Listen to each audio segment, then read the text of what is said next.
Hello, everyone, and welcome to today's webinar, How to Minimize Construction Downtime from Weather Uncertainty. We're excited you could join us. My name is Megan Billingsley, and I'll be moderating today's event.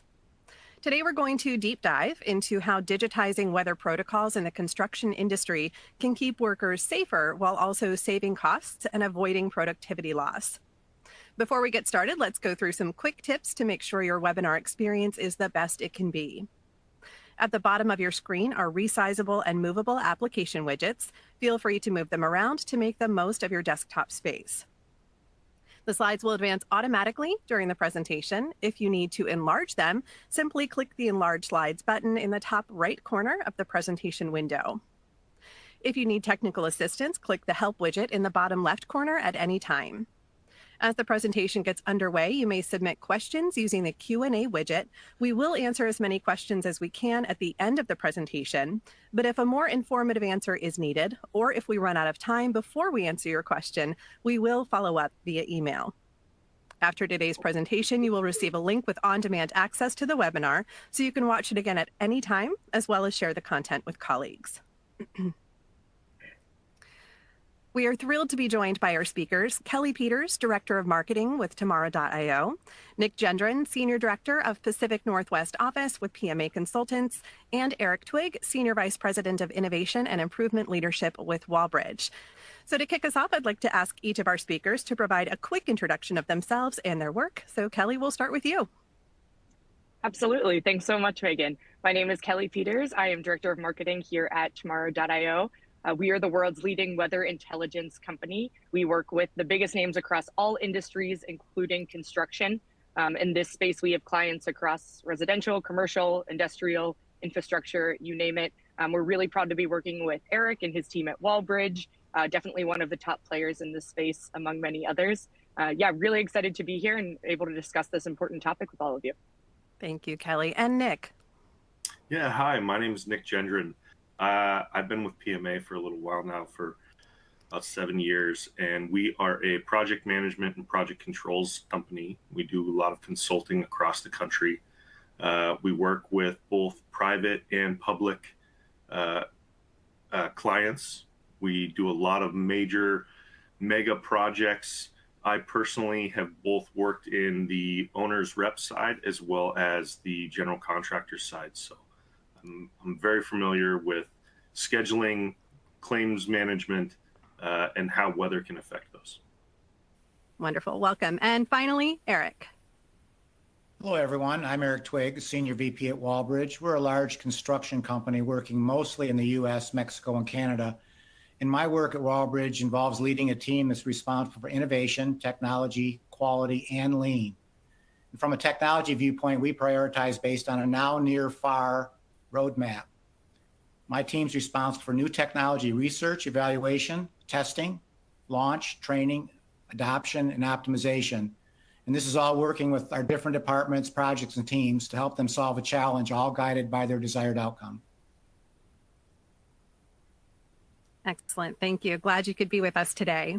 So now let's get right to it and begin by setting the context for this discussion. Just how big of a problem is weather disruption to the construction industry? Could each of you share a bit of perspective on that? Absolutely. So what we hear is that this is a major significant impact on the industry, no matter what your focus is in construction or no matter what size of firm you are. The biggest impact in biggest focus is safety. Number one priority for all firms, absolutely.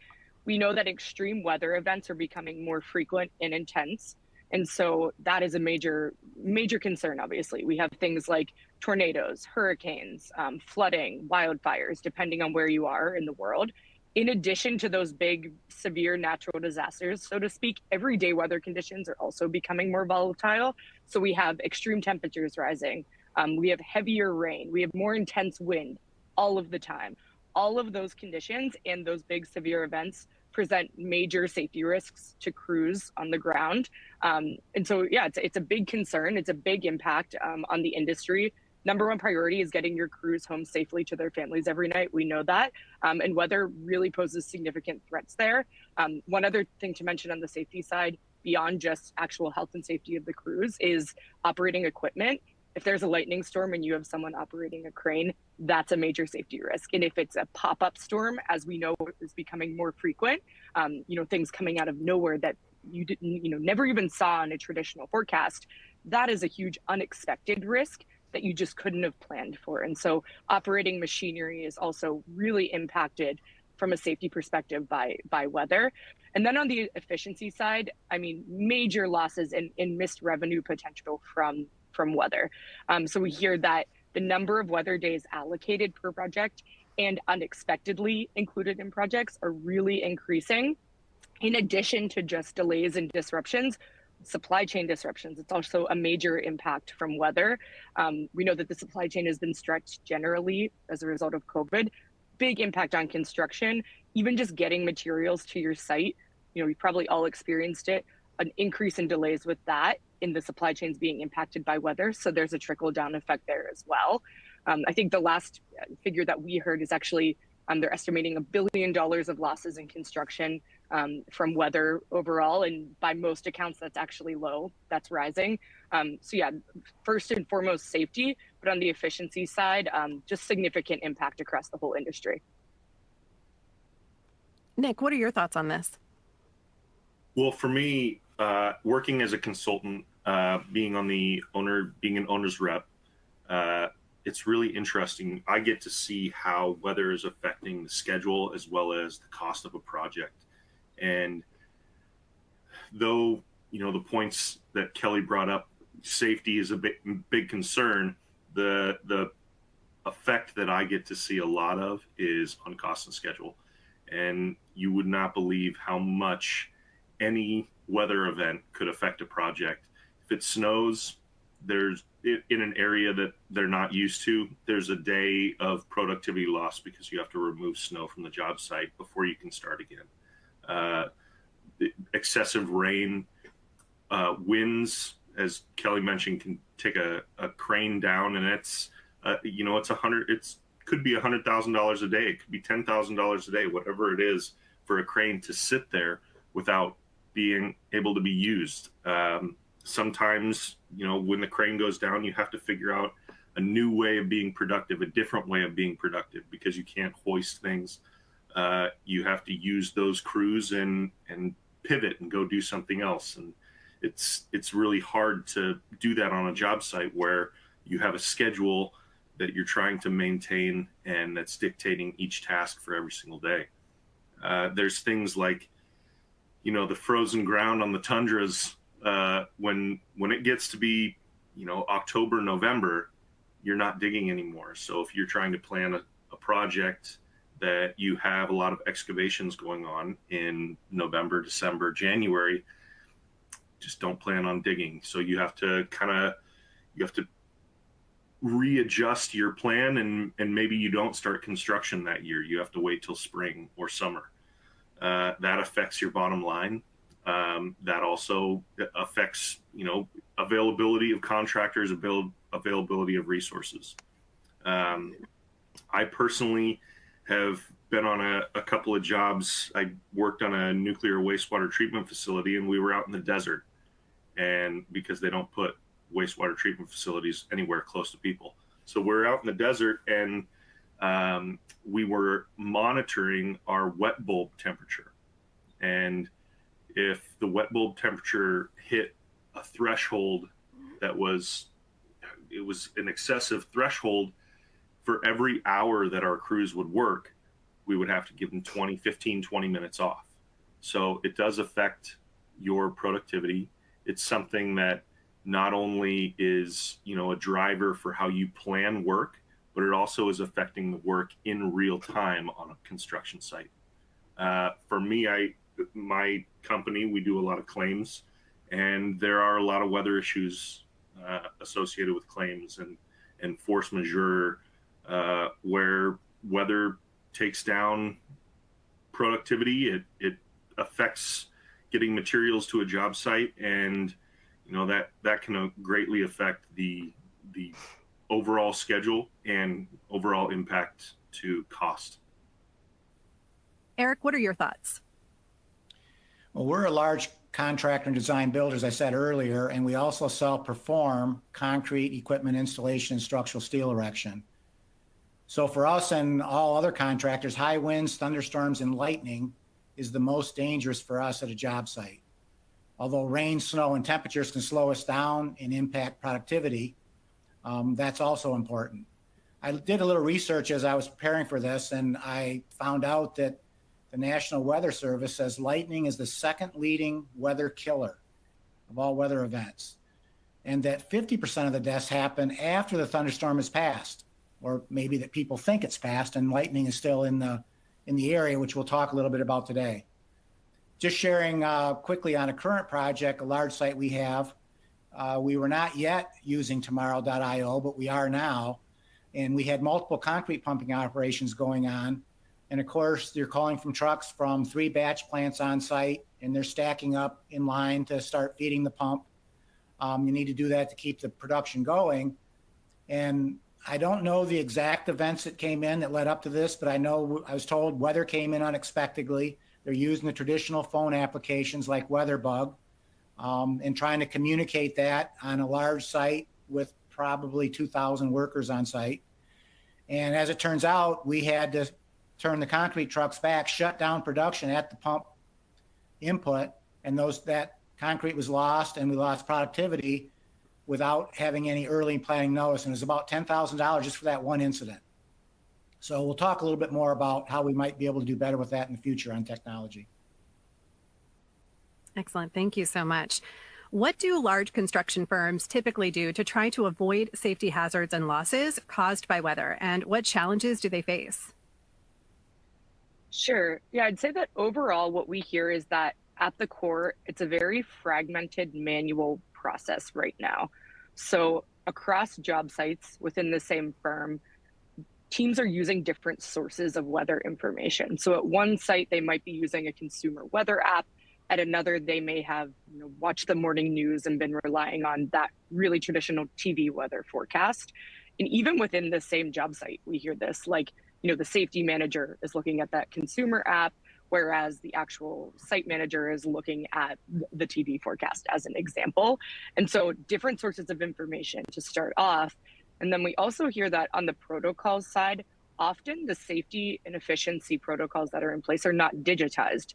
So there's this big disconnect between the protocols that are, for example, on paper with what's going on outside, the weather, and then communicating that, trying to communicate the impact and how those two things mesh together across sites within the same job site. There's no great way to do that right now.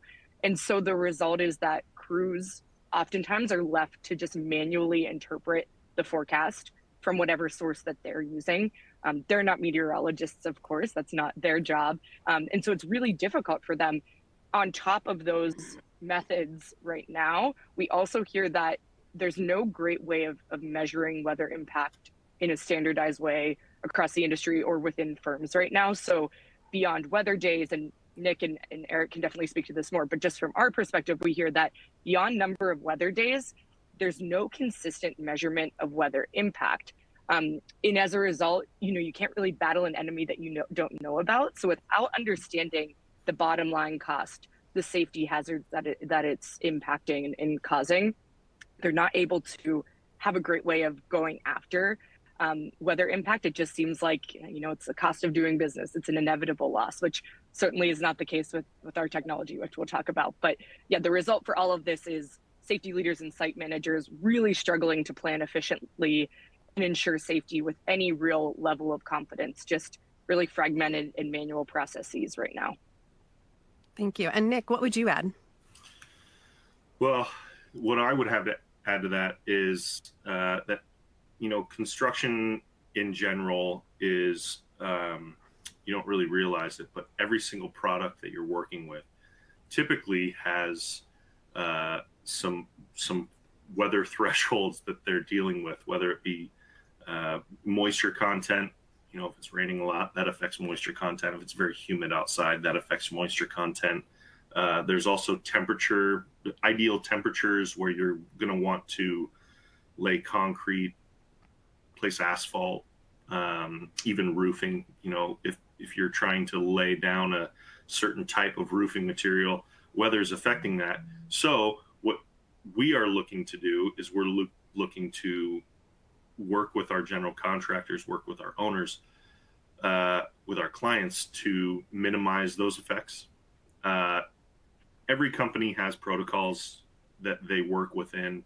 Actually, the crane is probably a really good example of that. You know, if there's wind gusts above a certain wind speed, then the crane goes down. And construction companies try to plan for that. You know, if there's wind in the forecast, they'll really watch that. But honestly, the way that it works is you get to the job site in the morning and you look up at the sky and you see what it's doing and see how it's going to affect your day. As a scheduler, what we try to do and what we try to help the project do is we try to minimize that. So we will make sure that there's, you know, other types of work that crews can work on, instead of just saying, oh, it's windy today, everybody go home, we can't use the crane. That we can pivot and that we can work on some other stuff. And that goes for anything. If we're trying to put the roof on top of a building and all of a sudden there's a monsoon, you know, that affects what we do. So maybe we have to take temporary measures to make sure that it's not raining on top of the building, or we have to, you know, adjust and we do a different type of work. There may be a different task that we can do for that day, week, whatever it is that is affecting the work. For Walbridge, we know that weather events are getting more frequent in the last several years and more severe than they've been in the past. So we know it's important today, but it's going to be more important that we can have accurate predictions going forward. As I investigated this, as we were looking in my group at tomorrow.io, I learned a little more about what technology we're using out in the field. And our own health and safety manual talks about using up to 4 different sources: WeatherBug, the national alerts, local alerts, and of course our trade people may be using their own application of choice. And then there's the National Weather Service alerts. And we need to communicate on the large project we're talking about, over 150 people. So that's really difficult to do quickly and effectively. And then the other challenges we have is in Mexico, even with some of the traditional technology, there's a lot poorer local forecasting because the weather stations and satellites do not have as good a coverage. So that's the challenges that we're trying to solve with new technology. Great, thank you so much. Why is it key for construction companies to adopt a digital solution like weather intelligence, and how would it benefit large firms facing the challenges we've mentioned? Yeah, so I think to start, it would be helpful if I just let everyone know what weather intelligence technology is. It's a concept that not everyone's familiar with yet, and it's important to understand that fundamentally to then talk about its benefits. So what weather intelligence technology is, it turns the weather forecast into operational intelligence. So rather than just telling you that it's going to be cold in Chicago today, checking your weather app, it's in the 40s, yeah, we can probably still work. We're telling you on your specific job site in the west side of Chicago, your specific location, it's going to be below freezing between 4 and 5. And in addition to that information, by plugging into your unique protocols, we'd recommend that you not lay concrete right now, and instead to, Nick's point, as you mentioned, maybe you work on something else so that it's not chucked up to a full weather day, you're still being productive, and then we'll let you know that from 7 to 8, it's no longer below freezing. You can go head back and, lay concrete at that point. So that's kind of the overview there. Is we are built for action versus traditional weather forecasts are just giving you raw data that's not hyper accurate. And this is key really for 3 reasons, 3 differentiators of what we're doing versus a traditional forecast that you would get, for example, on television. So the first is this hyper local element, hyper accurate element that I'm talking about.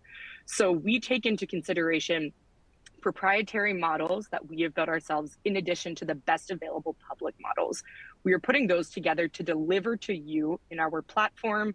And also we have a weather API if you're interested in building that right into your existing systems. We give you the most accurate and hyper local forecast for you and your location at that point. we're delivering that in insights. So I'm talking about taking the data in the regular forecast and operationalizing it for you. We're telling you what to do with it. It's recommended action based on your protocols. It's nothing that we are serving up based on our opinion. It's based on how you work. And we're telling you exactly when and where to take that action to be safe and to be efficient. And so that decision-making support is really the crux here of what's different between weather intelligence and just the regular forecast. Also worth mentioning from the safety side, advanced warning. So Nick, you spoke about, oftentimes you're just coming to the site, and you're looking around and seeing what the weather is for that day. We are giving you advanced warning. So up to 14 days in advance for big weather events. And then in real time, you're using our platform to monitor things like lightning, for example, as it moves. We know that pop-up weather is becoming more frequent. So you also are able to monitor that in real time and alert your crews in a scalable, automated way via text message, for example, right there on site. So as you can imagine, huge benefits for these and huge applications, which I'll talk about in a bit. But to summarize the benefits of digitizing these processes with weather intelligence, certainly safety is number one. Giving crews the heads up, hey, lightning is happening in 5 minutes. Let's go inside, or maybe we need to just halt the project right now overall for everyone's safety. We're reducing downtime, able to know, maybe we're not laying concrete as we spoke about. We're going to go still work on something else, but we're not halting production overall. Also reduced insurance claims. We've heard from clients, and Nick, keep me honest here, and Eric, but that oftentimes insurance companies are not, paying out for things like broken glass. An example of a material we've heard is not covered. And so with weather intelligence, you can predict the wind gust is coming now. We have this big sheet of glass. Let's make sure we're not moving it at that time. So you're reducing insurance claims in that way. And then as a result of all of these benefits together, what we're hearing for companies like Walbridge, Eric, you can speak to this, is that you're becoming more competitive in the market. You're known as a safer place to work. Crews are wanting to work for you. You're being more efficient, keeping your overhead down, and your bottom line is stronger as a result. So really holistically, the benefits allow you to be more competitive in a tightening market, as we all hear. So yeah, Kelly, I really like the term weather intelligence as opposed to just the weather forecast. I think this is really cool that we could be intelligent with the weather, and those thresholds that I was talking about by, if it's windy, you can't use the crane. Well, setting that threshold, if it's going to be windy more than 20 miles per hour, 15 miles per hour, plan on not using the crane. And right. So those thresholds, that is huge. I think that's so powerful. Exactly. For me on my side, the way that I look at this weather intelligence and these thresholds and this database of weather metrics, the way that I would respond to that is it's the difference between reacting and responding. And the whole thing about getting to the job site and looking up to the sky and saying, oh, well, maybe we can get a little bit of work done before it rains or before it snows. That sounds great. And then when it starts snowing at noon, then you send your crews home and you've lost a couple hours worth of work. That's reacting.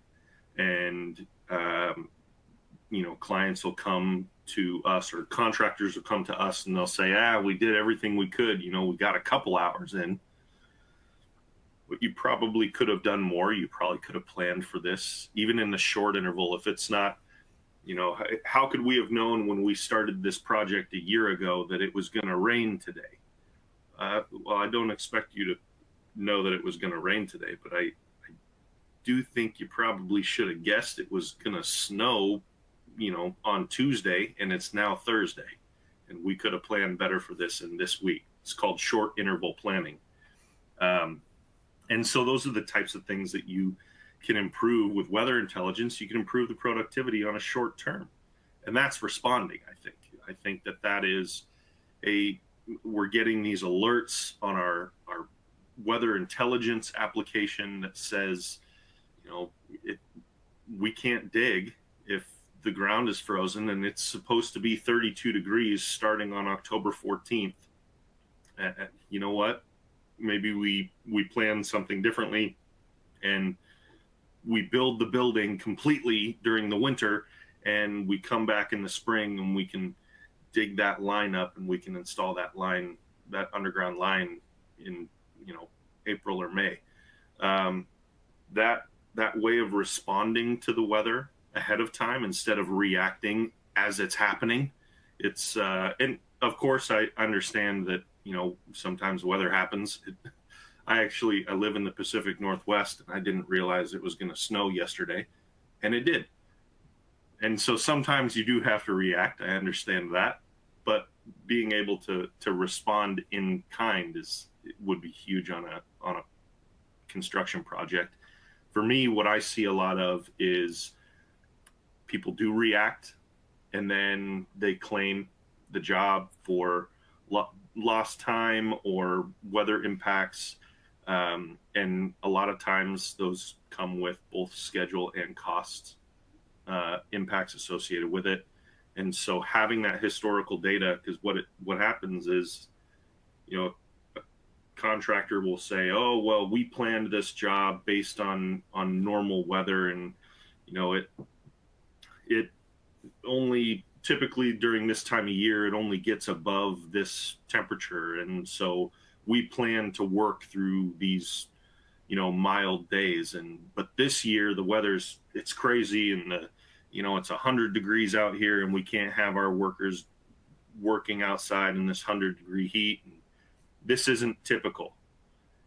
Well, having a historical database of weather and what is typical and what is real, and is this one of the hottest June 4ths that has ever been on record? Having that data is it's really important to validate whether or not the weather it had such an impact on a construction site.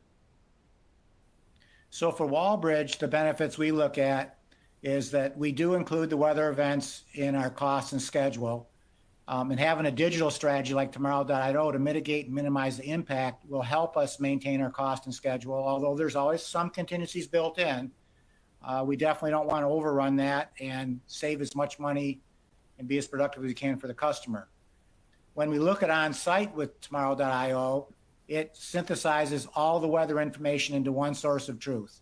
So it makes our ability, when we talk about the safety professionals, I was kind of surprised when I researched our health and safety and looked at that, and one of their roles, responsibilities, well, you're supposed to be looking at these 4 different sources of truth and then decide on what the decision is and communicate that to the appropriate people on the site.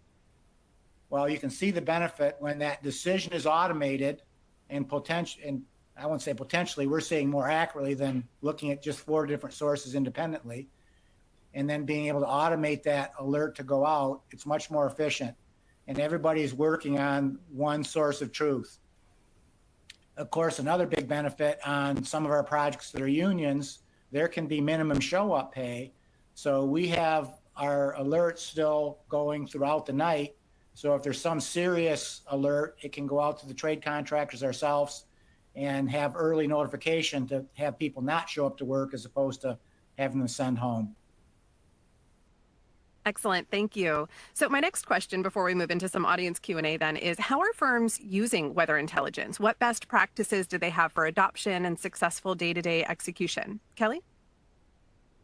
Yeah, they're really using it across all phases of construction. So Nick just referenced it a bit, but we hear about usability in pre-con planning, during the actual construction operations itself, and then even in post-project.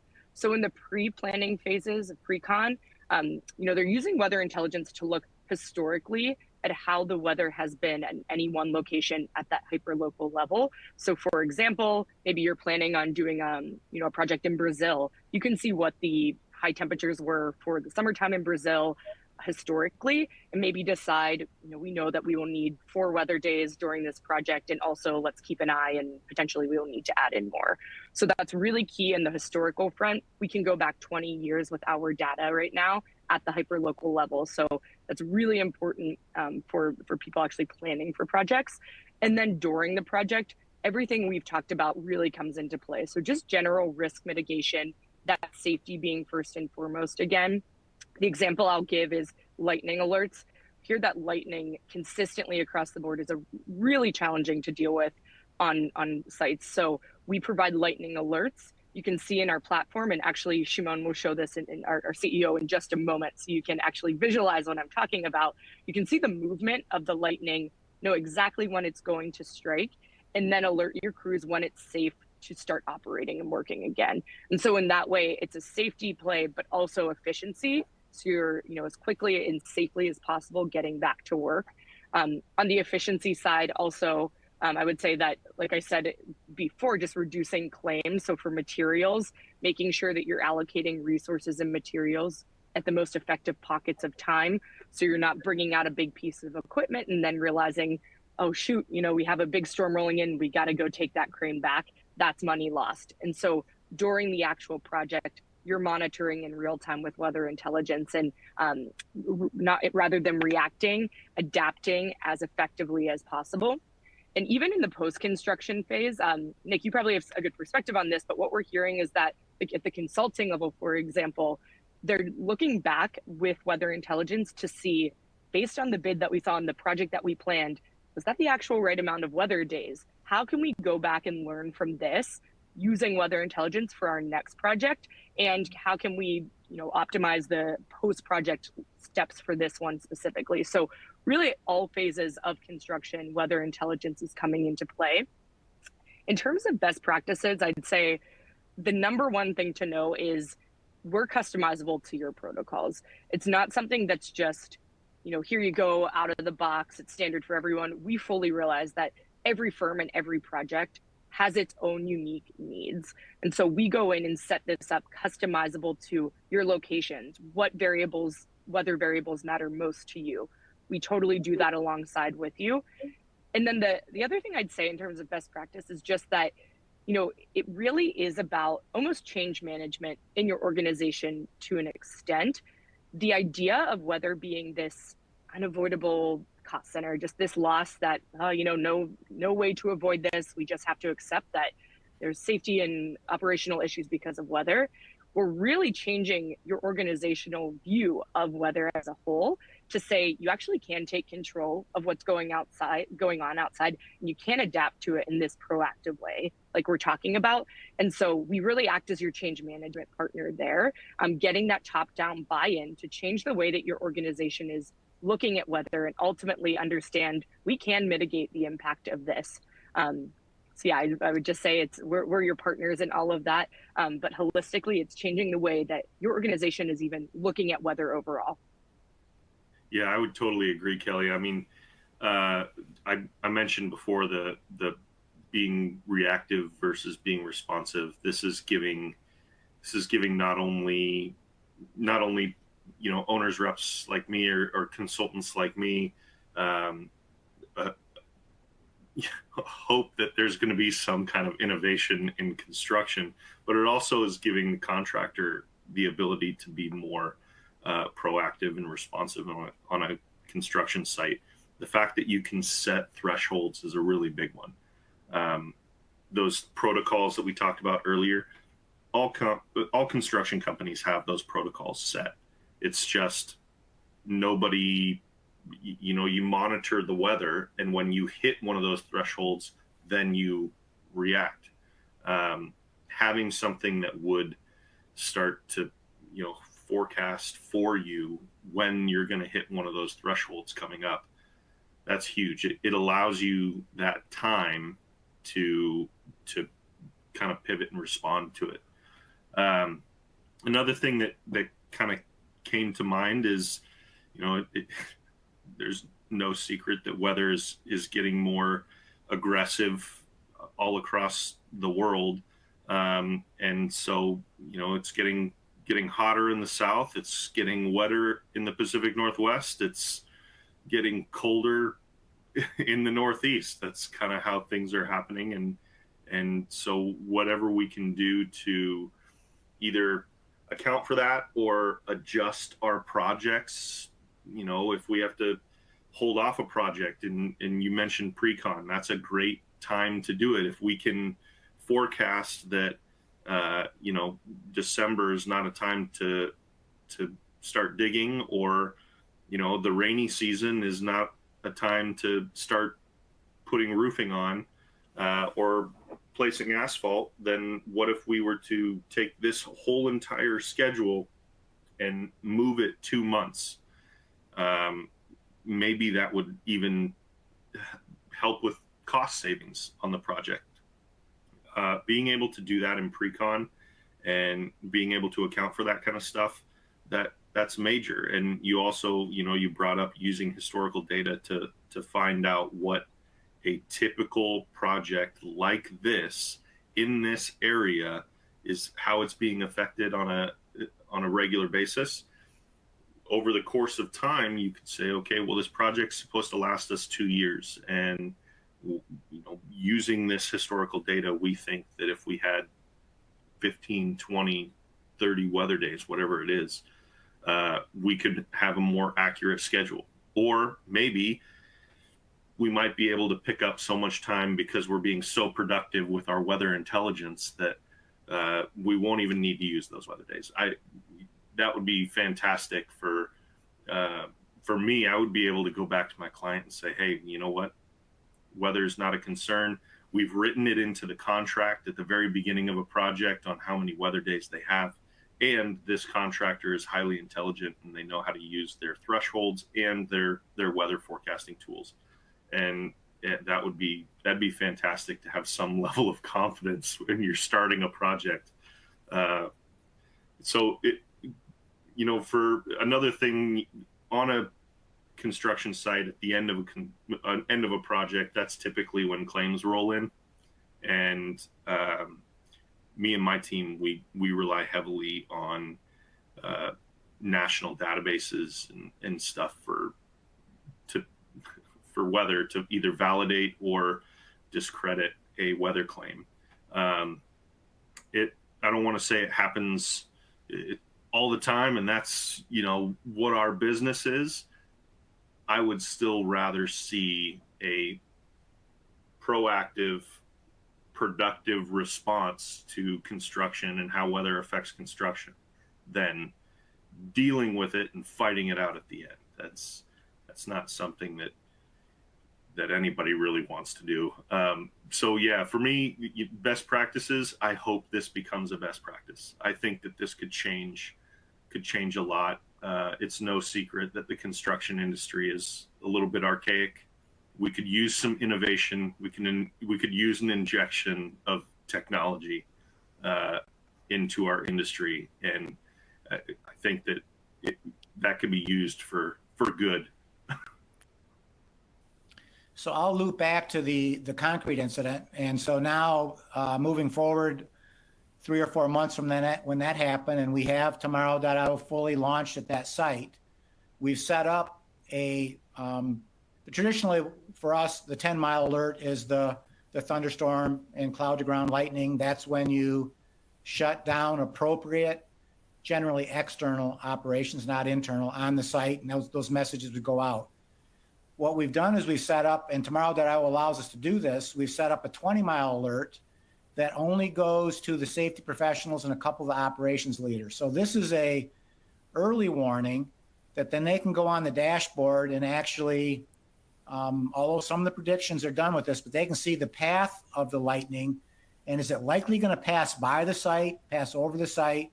So, lightning may be on the edge of the site, and tomorrow, at 10 mile, Tomorrow.io is going to say shut down, but it's actually going to move past the site, not over the site. So now in those concrete operations, they'll get an early alert. In that instance, can tell, let's shut down pumping. We're not shutting down anything else yet because we don't have to, but now we can save that money, shut down the batch plan early, get prepared, and if we have to start back up, we can. So it's also important that we educate our operational leaders on the benefits and make sure the right insights and alerts, which is language from Tomorrow.io, are set up so they don't get too many, which, we started that trying to customize and get the right level of granularity to do their job effectively. Excellent. Thank you all so much for speaking into this. And just to circle back to what Kelly had mentioned, Shimon Elkabetz, CEO of Tomorrow.io, has prepared a screen share so that you can see this in action. All right, so let's introduce the weather intelligence platform of Tomorrow.io. So the first thing that the platform provides is hyperlocal environmental data, the highest resolution of historical, real-time, and forecasted environmental data for every part of the globe. For example, if I'm looking at this specific location, you will be able to consume both precipitation data, temperature data, all the different parameters you can imagine, all the way to air quality parameters and soil and whatnot. And you can look at every type of data in different time frames. For example, I can look at the precipitation data over the next few hours on a minute-by-minute basis. In this case, we can see that the rain will stop in about 2.5 hours. Or I can look at what's going to happen next week or whatnot. So the data is available, but conceptually, what we understood at Tomorrow.io is that basically we do not think that it is practical to make a decision around your business just by looking at data. Why? Because data changes all the time and you care about multiple parameters and different locations. So what we did is we developed the concept of weather intelligence. So you can actually see, as I'm looking here at the screen, you can actually see basically the ability to look at different locations. So you see the starred locations. These are assets that I am monitoring. What do I mean by assets? It can be construction sites, for our example. You can see that project over here and that project over there. And basically, once I look at these projects, I can start consuming a calendar for the week that tells me what to do from an operational perspective in every one of my projects. For example, I'm looking at the museum expansion over here, and I can already look at Monday and see that I'm going to have a window between 6 a.m. to 8 a.m. of 2 hours where I'm going to have to suspend lifting operations. I can actually see what it is. Now, will this window move between now and Monday? Probably yes, because the forecasts are changing all the time. So I can add an alert, and let's say that the decision around it is a decision that I usually make 12 hours before it happens. Now I can make sure to include the alert when ahead of time, when it starts and when it's all clear, decide who in the organization will get the alert and make sure it's up and running. I'm going to discard at this point, but you can look at all kinds of recommendations for actions, and everything you see here is available via API. So you can programmatically include it within your own software, or you can consume it via Tomorrow's mobile app, which has the same logic in it. Now, these are just simple examples of how the concept works, but if you have your own operational guideline and protocol, you can actually build your own dashboard, and you can also build your own insights by not just using, let's go to the construction world, you don't have to use our dashboards. You can actually build your own insights using your own protocol. And that's something we will not dive into today. But the last thing I want to show you is that how do we exactly alert and demonstrate everything related to lightning? So when I'm looking at continental US, we basically do not have, as we speak, lightning, cloud to ground lightning in the country. Pretty typical for this season. So let's go elsewhere. I'm going to look at this place in Africa. So as I'm looking at the shores of Cameroon, I'm going to show you that we're able to show lightning strikes from 32 seconds ago. And on top of that, the ability of Tomorrow is not just to show where the lightning strikes are happening, but also where is it advancing. For example, you can actually see how this cone is advancing towards that location. So in about 30 minutes, those lightning strike clusters will be heading to that location. And there is an ability to provide an alert around those lightning strikes ahead of a specific radius that goes to SMS, to email, to any kind of notification that the customer would like to receive it from. A few other things you can do. You can see all the notifications here, everything you need to know. For example, I have a suspension in hotel example site. It will start in this time, it will stop at this time. I can view on the map on that location. I can actually view the trends of that location and understand exactly what it means. We were talking about wind, so let's look at the wind this week, and it's probably talking about this specific peak. So that's it around that. And lastly, you can always talk to our support and meteorologist team via chat and get another observation before you make a decision. That's it. Excellent, Shimon. Thank you so much. And thank you all for your insights here. So I would like to shift to some questions from our audience today. And just to jump right in, our first one says, what type of support does Tomorrow.io provide GCs either in the setup phase or operational phase of using the platform? Yeah, definitely. I can jump in here to start. I would say in summary, we are highly involved. I'd say that Eric and the Walbridge team can speak to this in action, but we have dedicated onboarding. You get a fully customizable configuration of the platform for you. You have unique thresholds, as Nick and Eric spoke about. We are going to work with you to understand what exactly those are, what weather conditions matter most to you based on your upcoming and current projects. We're going to configure the platform for you in that way exactly. Once you're actually on board and operating with us, we really are your partner, as I mentioned before, for change management in your organization. So not only are we providing the typical technical support as you would expect, but we're really helping you to evangelize the rest of your organization on this new technology. As I mentioned before, it's so much more about not just implementing this new system, which of course we are there to support you in, but changing the way that your team is thinking about weather overall. It's something that you really can be proactive around, as we've spoken about, and adapt to. And that's what we're there to help you to educate your team on. So I'd say the typical support that you'd expect from any technology company, but going beyond that, we really are your partner for working with your team and change management. So from Walbridge's perspective, they were very good during our investigation before we selected them, being patient with us, talking about the benefits, allowing us to engage the correct operational people to do the evaluation. We make sure they're on board before we do select the beta test. And once we decided that, we had very proactive and ready support to help us through getting the user set up properly.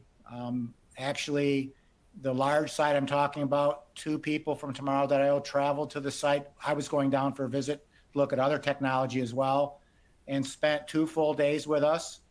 They didn't need the full time there, but the first day was understanding the job, meeting with the team, and then we had a follow-up training the next day. So that really helped with the launch. And then as they transition, they have a customer support person that has multiple customers, but we have one dedicated to us. So we've now started a user group.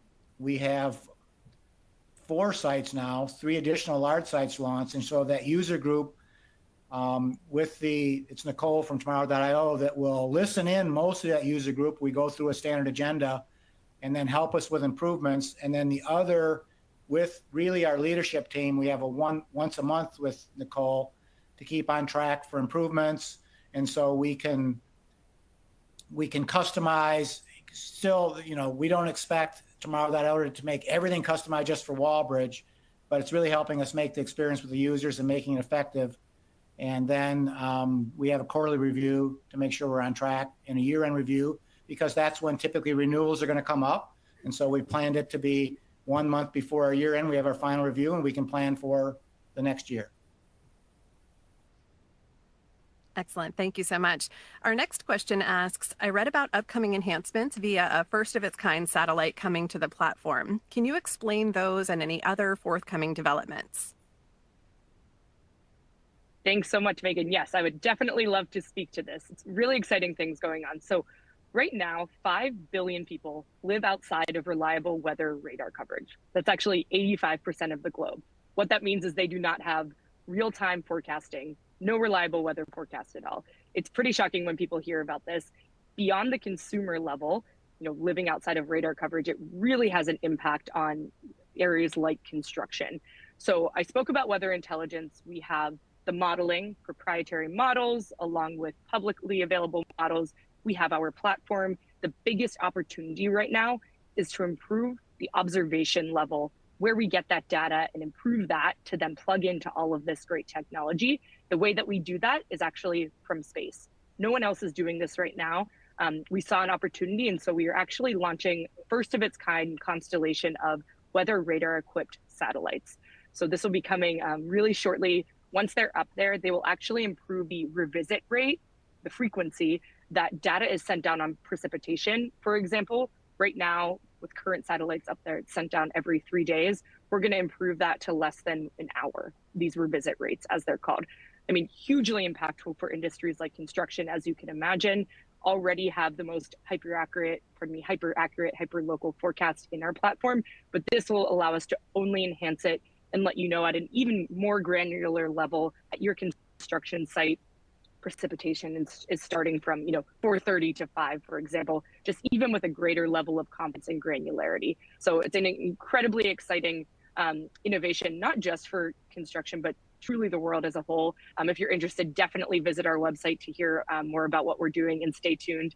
The launch is coming up here soon. So yeah, thanks for that question. Couldn't be more excited. Excellent. Thank you. And that is all the time that we have today. I'd like to thank our speakers, Kelly Peters, Nick Gendron, and Eric Twigg, for a great discussion today. We appreciate you sharing your insights and expertise with us. I'd also like to thank our audience for joining us today. And for Construction Dive listeners only, Tomorrow.io is offering a special offer through tomorrow for a 7-day hyper-local forecast consultation. You'll receive an email right after this to book your time. We hope to see you again soon. Have a great day.